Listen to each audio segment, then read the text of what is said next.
ලිංගික අප්‍රාණිකත්වයට සාර්ථක ප්‍රතිකාරයක් හැටියට මේ Viagra කියන ඖෂධය 1988 FDA එක විසින් අප්‍රූව් කරාට පස්සේ මේ ලිංගික අප්‍රාණිකත්වය සම්බන්ධව ඉතාමත්ම විශාල රිසර්ච් ප්‍රමාණයක් කරලා තියෙනවා මේ සම්බන්ධව හරියටම ඔයාලට ප්‍රතිකාර කරන්නට.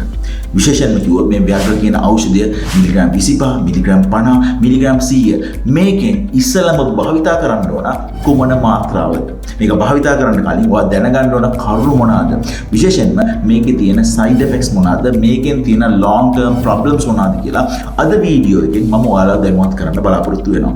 විශේෂයෙන්ම මේ Viagra කියන ඖෂධය කාන්තාවන්ට භාවිතා කරන්න පුළුවන්ද? Viagra කියන ඖෂධය ඇල්කොහොල් එක්ක මිශ්‍ර කරලා ඔයාලට භාවිතා කරන්න පුළුවන්ද? මේක ගන්න ඕන කැමරට පසුද කැමරට පෙරද මේ ආකාරයෙන් ඔයාගේ හිතේ තියෙන ප්‍රශ්න විශාල ප්‍රමාණයකට අද ඉතාමත්ම කෙටියෙන් සරලව උත්තර දෙන්න බලාපොරොත්තු වෙනවා අපේ මේ වීඩියෝ එකේ. මම ඩොක්ටර් නාමල් විජේසිංහ. ඉතින් ප්‍රථම වතාවට අපි මේ YouTube channel එක බලන්නේ channel එක subscribe කරලා bell icon එක click කරලා මේ වීඩියෝ එක බලන්නයි කියලා ඉතාමත්ම ආදරෙන් ඔයාලා හැමෝගෙම ඉල්ලා සිටිනවා.